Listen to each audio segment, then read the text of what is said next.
Learning kids চ্যানেলের পক্ষ থেকে তোমাদের জানাই আন্তরিক অভিনন্দন ও ভালোবাসা। আমরা বরাবরের মতো আরেকটি টিউটোরিয়াল নিয়ে হাজির হলাম। আজকে আমরা শিখব চতুর্থ শ্রেণীর ধারাবাহিক টিউটোরিয়ালের আজকের পর্বে আমরা শিখব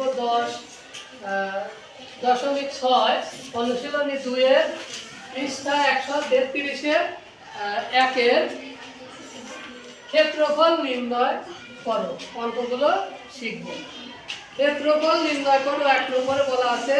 দেখো এখানে চিত্র দেওয়া আছে, 1 নম্বরে একটা চিত্র দেওয়া আছে। চিত্র দেখে ক্ষেত্রফল নির্ণয় করতে হবে, অর্থাৎ চিত্রটার আকৃতি কেমন সেইটা দেখে বুঝে ক্ষেত্রফল নির্ণয় করতে হবে। তো আমরা দেখছি 1 নম্বর চিত্রের আকৃতিটা হলো 1 নম্বর একটি আয়তক্ষেত্র, কারণ এর দৈর্ঘ্য প্রস্থ অর্থাৎ বিপরীত বাহুগুলো সমান, তাই না? লম্বা এবং বিপরীত বাহুগুলো সমান, এই জন্য এটা কি আয়তক্ষেত্র। তাহলে আমরা জানি আয়তক্ষেত্রের দৈর্ঘ্য থাকে, প্রস্থ থাকে। দেখো চিত্রটি একটি আয়তক্ষেত্র। আমরা সমাধান শুরু করলাম। চিত্রটি একটি আয়তক্ষেত্র। দেওয়া আছে কি, দেখো এর দৈর্ঘ্য দেওয়া আছে 4 সেন্টিমিটার আর এখানে প্রস্থ দেওয়া আছে 2 সেন্টিমিটার। সুতরাং আয়তের ক্ষেত্রফল সমান দৈর্ঘ্য গুণন প্রস্থ। আমরা জানি আয়তের ক্ষেত্রফলের সূত্র দৈর্ঘ্য গুণন প্রস্থ। তাহলে দৈর্ঘ্য কত 4, প্রস্থ কত গুণন 2 বর্গ সেমি। ক্ষেত্রফলের আগে, কারণ সেমিকে যদি সেমি দিয়ে গুণ করা হয় তাহলে বর্গ সেমি হয়, এই জন্য আমরা এখানে বর্গ সেমি লিখেছি। তাহলে 4 দুগুণ 8 বর্গ সেমি। উত্তর 8 বর্গ সেমি। হয়ে গেল 1 নম্বরের সমাধান। চিত্রটি বুঝলেই আমাদের অঙ্কটি হয়ে যাবে। আচ্ছা, এবার 2 নম্বর দেখো। 2 নম্বরের চিত্রটি দেখো, এখানে 2 নম্বরের চিত্র আছে। দেখো 4 বাহু সমান, দেখা যাচ্ছে এটা বর্গাকৃতি বা গোল, তাই না? এরকম মনে হচ্ছে, অর্থাৎ এর 4টি বাহু সমান। 4টি বাহু সমান হলে তাকে আমরা কি বলি? বর্গক্ষেত্র, তাই না? তাহলে আমরা এখানে চিত্রটি একটি বর্গ। তাহলে দেওয়া আছে 1 বাহুর দৈর্ঘ্য দেওয়া আছে কত, এখানে দেখো 5 সেমি। 5 সেমি গুণন 5 সেমি হবে, অর্থাৎ 1 বাহুর দৈর্ঘ্য যদি 5 সেমি হয়, 4টি বাহুর দৈর্ঘ্য 5 সেমি হবে। সুতরাং বর্গের ক্ষেত্রফল কি দেওয়া আছে? 1 বাহুর দৈর্ঘ্য সমান 5 সেন্টিমিটার। সুতরাং বর্গের ক্ষেত্রফল সমান 1 বাহুর দৈর্ঘ্য গুণন 1 বাহুর দৈর্ঘ্য। বর্গের ক্ষেত্রফলের সূত্র হলো 1 বাহুর দৈর্ঘ্য গুণন 1 বাহুর দৈর্ঘ্য। তাহলে সমান 5 গুণন 5 সমান বর্গ সেমি সমান 5 গুণন 5 5 25 বর্গ সেমি। অর্থাৎ আমরা ক্ষেত্রফল, উত্তর ক্ষেত্রফল 25 বর্গ সেমি। আমরা বর্গক্ষেত্রের ক্ষেত্রফল পেয়ে গেলাম। এবার দেখো 10.6 অনুশীলনী 2 নম্বর অঙ্কটি আছে, শিখব। 2 নম্বরে দেখো বলা আছে নিচের ফুল বাগানটির দৈর্ঘ্য কত। অর্থাৎ আমরা এতদিন শিখলাম বাগানটির ক্ষেত্রফল কি এবং বর্গের ক্ষেত্রফল কি, আয়তের ক্ষেত্রফল কি, তাই না? আজকে আমরা দেখব যে ক্ষেত্রফলই দেওয়া আছে, প্রস্থ দেওয়া আছে। এবার আমরা দৈর্ঘ্য বের করব, বাগানের দৈর্ঘ্য বের করব। তো দেখো এখানে একটি চিত্র দেওয়া আছে, এইটুকু অর্থাৎ 4 মিটার, এইটুকু এর নাম হলো প্রস্থ। আর এটা ভিতরে লেখা আছে 112 বর্গ মিটার, অর্থাৎ এটা হলো ক্ষেত্রফল, কারণ 112 বর্গ মিটার। বর্গ মিটার মানে ক্ষেত্রফল, তাই না? তাহলে ভিতরে পুরা ক্ষেত্রফল দেওয়া আছে 112 বর্গ মিটার আর প্রস্থ দেওয়া আছে 4 মিটার। তাহলে ফুল বাগানটির দৈর্ঘ্যটা আসলে কত আমরা বের করে দেখব। তো দেখো সমাধানে শুরু করলাম। বাগানের প্রস্থ মনে করলাম 4 মিটার আর বাগানের ক্ষেত্রফল দেওয়া আছে 112 বর্গ মিটার, তাই না? সুতরাং ফুল বাগানটির দৈর্ঘ্য সমান, আমরা দৈর্ঘ্যের সূত্র এভাবে লিখব। দৈর্ঘ্যের সূত্র এভাবে লিখবে ক্ষেত্রফল ভাগ প্রস্থ। আমরা যখন ক্ষেত্রফল নির্ণয় করতাম তখন হতো দৈর্ঘ্য গুণন প্রস্থ, কিন্তু যখন দৈর্ঘ্য নির্ণয় করব তখন হবে ক্ষেত্রফল ভাগ প্রস্থ। আবার তখন প্রস্থ নির্ণয় করব তখন ক্ষেত্রফল ভাগ দৈর্ঘ্য, এরকম হবে, ঠিক আছে? তো দেখো আমরা বাগানটির দৈর্ঘ্য নির্ণয় করতে বলছি, এই জন্য ক্ষেত্রফল ভাগ প্রস্থ। তাহলে ক্ষেত্রফল কত? 112 ভাগ প্রস্থ কত? 4 মিটার। তাহলে আমরা 112কে ভাগ 4 দিয়ে ভাগ করলে কত হয়? 28 মিটার।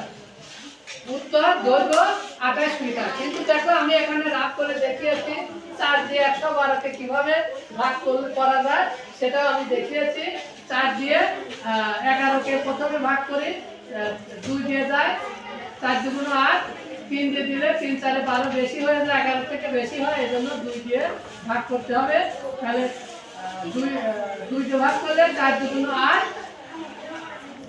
আমরা বিয়োগ করি, 8 আছে কত হলে 11 হয়, 3 হাতে 1 মিলে গেল, থাক, 0 হবে। এবার 2 কেটে আনলাম, কেটে আনার পর দেখো 32 হলো, 4 8টা 32 মিলে গেল, অর্থাৎ আমাদের 28 মিটার হবে দৈর্ঘ্য, অর্থাৎ ফুল বাগানটির দৈর্ঘ্য হবে কত? 28 মিটার।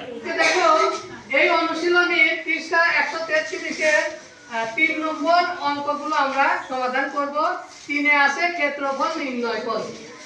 1 নম্বরের সমাধান আছে, 1 নম্বরে বলা আছে দেখো 5 মিটার লম্বা এবং 80 সেমি অর্থাৎ সেন্টিমিটার চওড়া একটি ব্ল্যাকবোর্ড। অর্থাৎ আমরা যে ব্ল্যাকবোর্ডটার উপর লিখেছি এটাকে আমরা ব্ল্যাকবোর্ড মনে করতে পারি। আর ব্ল্যাকবোর্ড দেখতে কেমন দেখো তো? আয়তাকার, তাই না? ব্ল্যাকবোর্ডটি দেখতে আয়তাকার, অর্থাৎ আমরা এক্ষেত্রে আয়তক্ষেত্রের সূত্র দিয়ে অঙ্কটি সমাধান করব। তো দেখো এখানে আমরা সমাধানে লিখেছি লম্বা বা দৈর্ঘ্য। এখানে দেখো 5 মিটার লম্বা বলা আছে, আমরা লম্বাকে দৈর্ঘ্য মনে করতে পারি, লম্বা বা দৈর্ঘ্য সমান 5 মিটার। আচ্ছা, এবং 80 সেমি চওড়া অর্থাৎ প্রস্থ মনে করতে পারি। এখানে দৈর্ঘ্য ছিল মিটার, এখানে প্রস্থ আছে চওড়া অর্থাৎ সেন্টিমিটার।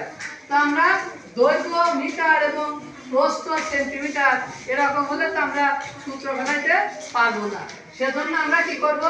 দৈর্ঘ্যকে সেন্টিমিটার বানাবো এবং প্রস্থ বা চওড়া সেন্টিমিটারই থাকবে। তাহলে আমরা দৈর্ঘ্যকে যদি 5 মিটারকে সেন্টিমিটার বানাই তাহলে 5 গুণন 100 সেমি। এখানে দেখো লিখে দিচ্ছি 1 মিটার সমান 100 সেন্টিমিটার সমান 5 দিয়ে 100 গুণ করলে 500 সেমি, আর এবং প্রস্থ বা চওড়া সমান 80 সেমি। সুতরাং আমরা কি করতে পারি? আয়তাকার ব্ল্যাকবোর্ডের ক্ষেত্রফল নির্ণয় করতে পারি দৈর্ঘ্য গুণন প্রস্থ। তাহলে দৈর্ঘ্য আমরা কত পেলাম? 500 সেমি আর প্রস্থ 80 সেমি। তাহলে কি হবে? এই দুইটা গুণ করলে বর্গ সেমি, অর্থাৎ গুণ করলে দেখো আমি গুণ করি 5 আর 8 গুণ করব, যেহেতু ভাবে সমান আছে সব শূন্য আছে, 5 আর 8 গুণ করলে 5 8টা 40 লিখলাম, আর এখানে একটা শূন্য, এখানে দুইটা শূন্য, আমরা তিনটা শূন্য লাগাই দিলাম, আমাদের গুণ করা ওকে হয়ে গেল। অর্থাৎ বাইরে থেকে গুণ করলে দেখবে এটাই হবে। তোমরা সহজে এই কৌশল অবলম্বন করে গুণ করে দিতে পারো। তাহলে উত্তর ক্ষেত্রফল 40,000 বর্গ সেমি হয়ে গেল। এবার 2 নম্বরে দেখো দৈর্ঘ্য, 2 নম্বরে বলা আছে 2 মিটার দৈর্ঘ্য এবং 150 সেমি প্রস্থ বিশিষ্ট একটি আয়তাকার টেবিলের পৃষ্ঠ। এটাও আয়তাকার, এটা হলো আয়তাকার টেবিল। আয়তাকার টেবিলের কি ক্ষেত্রফল এবার আমরা বের করব। তাহলে দেখো টেবিলের দৈর্ঘ্য দেওয়া আছে 2 মিটার, আমরা মিটারকে সেন্টিমিটার বানাবো। 2 গুণন 100 সেমি, 1 মিটার সমান 100 সেমি, আমরা এটা জানি, সমান 2 দিয়ে 100 কে গুণ করলে 200 সেন্টিমিটার। আর প্রস্থ দেওয়া আছে কত? প্রস্থ দেওয়া আছে 150 সেমি। তাহলে আমরা এখন সূত্র বসিয়ে কি করব? দৈর্ঘ্য প্রস্থ গুণ করলেই আমাদের ক্ষেত্রফল হয়ে যাবে। আয়তাকার টেবিলের ক্ষেত্রফল সমান দৈর্ঘ্য গুণন প্রস্থ সমান দৈর্ঘ্য হলো কত? 200 সেমি আর প্রস্থ কত? 150 সেমি, গুণ করলে বর্গ সেমি হয়ে গেল সমান। এখন আমরা গুণ করব কি? 2 আর 1 15, 2 আর 15 গুণ করলে 15 দুগুণ 30, আর এখানে দুইটা শূন্য, এখানে একটা শূন্য, 30 এর পরে তিনটা শূন্য বসিয়ে দিলাম, আমাদের গুণ হয়ে গেল। তাহলে কত হলো? 30,000। উত্তর ক্ষেত্রফল 30,000 বর্গ সেমি। আমরা সমাধান পেয়ে গেলাম। 4 নম্বর মিল করো। পথে বলা আছে আয়তাকার টেবিলের পৃষ্ঠের ক্ষেত্রফল, কিন্তু আয়তাকার টেবিলের দৈর্ঘ্য প্রস্থ কিন্তু দেওয়া নাই। তাহলে কিভাবে আমরা ক্ষেত্রফল এখানে নির্ণয় করব? তাই না, এগুলো দেওয়া নাই, নির্ণয় করা সম্ভব নয়। আচ্ছা, এবার দেখো ফুল বাগানের ক্ষেত্রফল। এখন ফুল বাগানের দৈর্ঘ্য প্রস্থ দেওয়া নাই, ক্ষেত্রফল দেওয়া আছে, কিভাবে আমরা বের করব? অসম্ভব, তাই না? আচ্ছা, আবার বলতে শহরের ক্ষেত্রফল, সেটাও দেওয়া নাই, দৈর্ঘ্য শহরের ক্ষেত্রফলের কিছু দেওয়া নেই, ডাইরেক্ট এখানে 3টা অপশন দেওয়া আছে। আমরা বের করব কিভাবে, তাই না?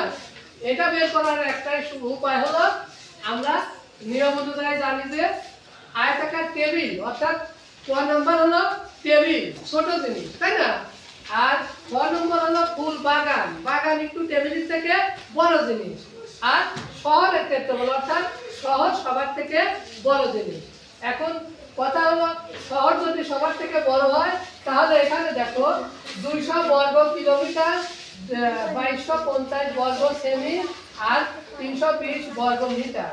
এই তিনটার মধ্যে সবচেয়ে বড় হলো কিলোমিটার, তারপরে হলো মিটার, তারপরে বর্গ সেমি।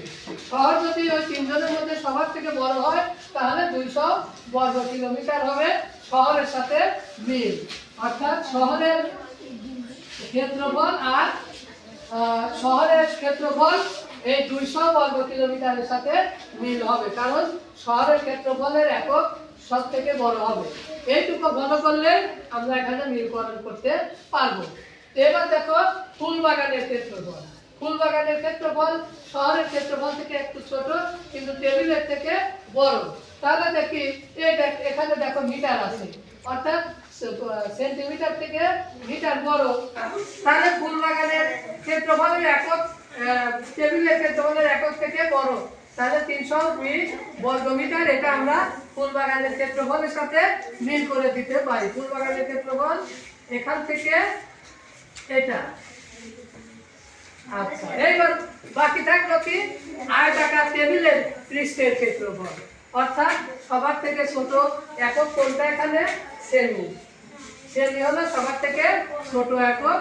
তাহলে টেবিলের এককের সাথে টেবিলের ক্ষেত্রফল ফুল বাগানের ক্ষেত্রফলের সাথে মিলাই দিলাম।